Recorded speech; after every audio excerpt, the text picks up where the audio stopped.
जो आप पहले दिन ही कलश स्थापना होती है और पहले दिन ही आपको ये ज्ञान हो जाए कि बच्चे पूछें कि कलश क्यों रखा जाता है, कलश के ऊपर आम के पत्ते क्यों लगाए जाते हैं, कलश के ऊपर नारियल क्यों रखा जाता है, कलश के ऊपर 9 बार मोली क्यों बांधी जाती है, मोली मतलब लच्छा नाड़ा 9 बार क्यों लपेटा जाता है नारियल के ऊपर, कलश के ऊपर जब रखते हैं।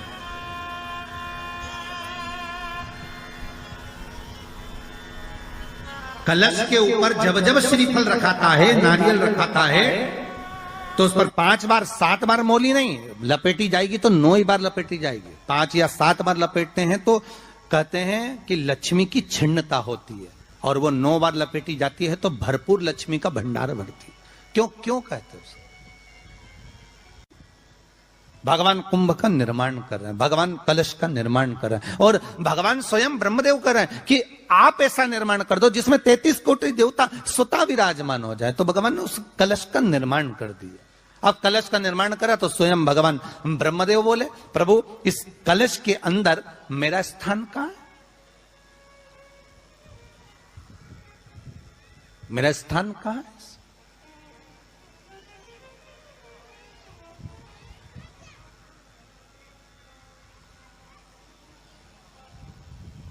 बहुत ध्यान देना महाराज, कलश का जो मुख होता है उस मुख पर भगवान विष्णु का स्थान होता है। किसका स्थान है?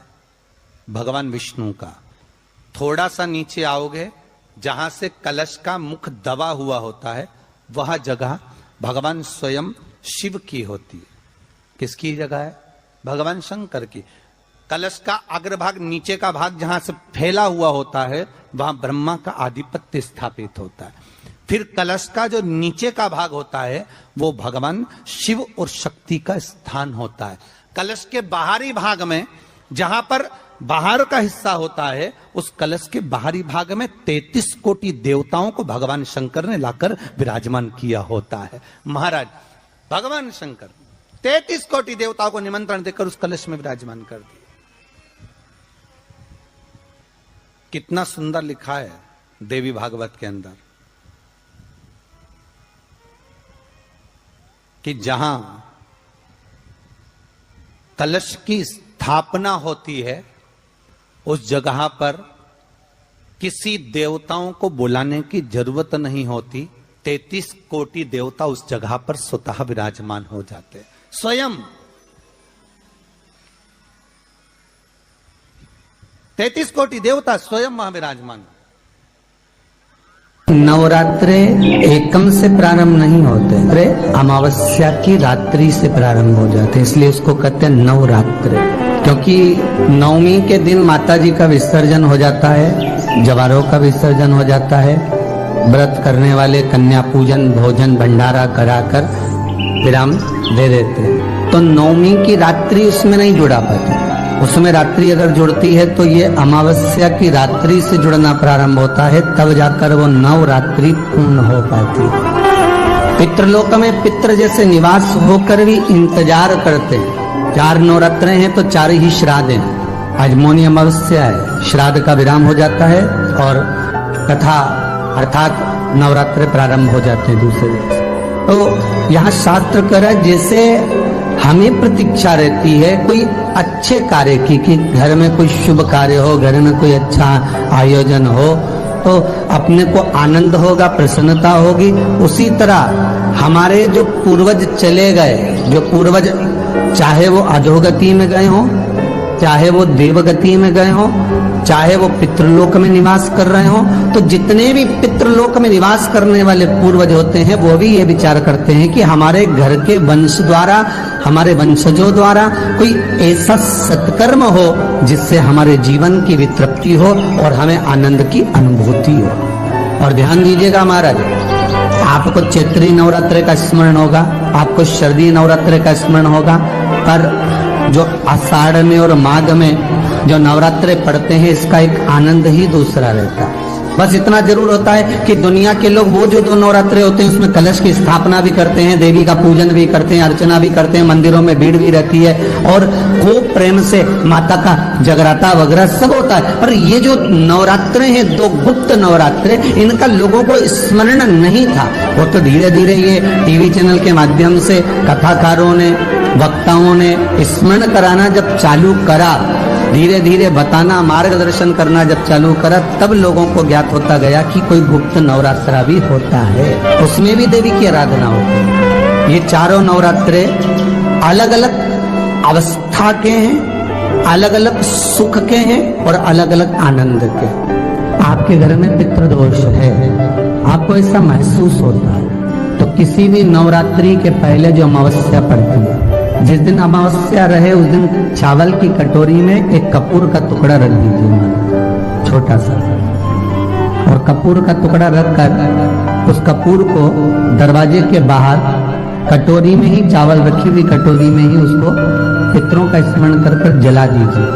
और जलाने के बाद उस चावल को कहीं भी किसी भी वृक्ष की छांव में पक्षियों के लिए डाल दीजिए। शिव महापुराण की कथा कहती है, अगर मान लो पितृ आपको कष्ट दे रहे हैं, पितृ आपको तकलीफ दे रहे हैं, कोई काम नहीं होने दे रहे हैं, या कहीं आपको ऐसा लगता है कि पितरों का दोष है, तो वो पितृ दोष देवी, अब ये जो आप करेंगे ये कब कर रहे हैं? अमावस्या के दिन आप उसको रख रहे हैं, अमावस्या के दिन उसको रखकर रात भर आपने रखा कपूर के साथ में, सुबह एकम पड़ गई, नवरात्रि लग गई, उसी दिन उसको जलाकर आपने पटक दिया। अर्थात उससे देवी और पितृ इन दोनों का आशीर्वाद जो प्राप्त होता है, तो घर में से पितृदोष समाप्त होकर लक्ष्मी की वृद्धि प्रारंभ हो जाती है, कार्य में सिद्धता आ जाती है। और नवरात्रि में भी देवी की आराधना का एक स्मरण का सुख है महाराज।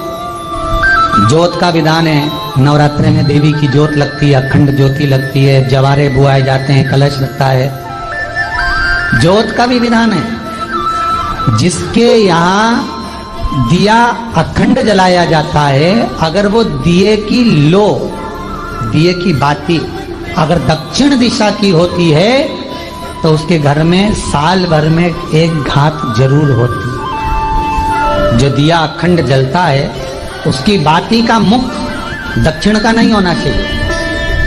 अगर आपने देवी भागवत का स्मरण करा हो, देवी भागवत को अगर सुना हो, तो देवी भागवत में स्पष्ट किया गया कि पूर्व की ओर मुख करा हुआ दिया, अर्थात पूर्व की ओर ज्योत जो जलाई जाती है वो संपदा की वृद्धि करती है। पश्चिम की ओर मुख कर कर जो ज्योत लगाई जाती है महाराज, वो वैभव को देती है। और उत्तर की ओर जो मुख कर कर ज्योत जलाई जाती है, उत्तर की ओर जो ज्योत का मुख रहता है, वो आयु की वृद्धि करती है, घर में अकाल मौत को रोकती है। दक्षिण की ओर ज्योत ना लगाएं, अगर आपको लगाना है पूरब की लगाएं, पश्चिम की लगाएं या उत्तर की लगाएं। और जितने दिन महारानी जगदम्बा जगतधात्री दुर्गा भवानी चैत्र नवरात्रि में, शरदीय नवरात्रि में, आषाढ़ी नवरात्रि में, आदिक पौष नवरात्रि में हम जगत जननी जगदम्बा की जब स्थापना करते हैं, या हम नूतन घर का प्रवेश करते हैं, या गणेश जी की स्थापना करते हैं, या कोई दुकान को प्रवेश करते हैं, या कोई शुभ कार्य करने के लिए अग्रण्य होते हैं, तो हम कलश की स्थापना क्यों करते? कलश के अंदर आखिर ऐसा क्या विराजमान है कि 33 कोटि देवता उस कलश के अंदर आकर बैठ जाते हैं? आप कोई यज्ञ करने जा रहे हो, आप कोई पोथी पुराण करने जा रहे हो, आप कोई अच्छा कार्य करने जा रहे हो, तो ब्राह्मण देवता कह देते कलश की स्थापना होगी, कलश की शोभा यात्रा निकलेगी, कलश यात्रा निकलेगी, कलश विराजमान होगा। उस कुंभ की, उस घड़े की महत्वता कहां से प्रकट हो गई? शिव महापुराण की कथा कहती है महाराज, भगवान ओघड़दानी शंकर स्वयं आद्य शक्ति जगदम्बा से कहते हैं कि जगदम्बा तू क्या चाहती है बोल। तो जगत जननी जगदम्बा कहती है कि जहां मैं हूं वहां शंकर है, ये आपने कह दिया, पर जहां शंकर है वहां पार्वती का होना जरूरी है। उसके लिए सिद्ध करने के लिए एक स्थान ऐसा बनाया जाए जहां पर शंकर विराजमान है और शंकर के साथ पार्वती विराजमान है। तो शिव जी ने कहा, पार्वती उसके लिए मैं तुझे एक सुंदर कलश का निर्माण कर कर देता हूं। अष्टमी के दिन कन्याओं का भोजन कराओ या नवमी के दिन कन्याओं का भोजन कराओ, पर देवी भागवत तो कहती है देवी भागवत वर्णन करती है कि पहले नवरात्रे से लेकर नौमी तिथि तक जितने दिन देवी के होते हैं, प्रत्येक दिन में आप किसी भी दिन कन्याओं का भोजन करा सकते हो, पहली रात्रि से लेकर, पहला दिन से लेकर। पर 9वें दिन तो सवेरे पूजन करके, यज्ञ करके, अनुष्ठान करके देवी को विसर्जन कर दिया। फिर नवरात्रि पूर्ण कैसे हुई? नवरात्रि की पूर्णता होती है अमावस्या की रात से गिनी जाती है।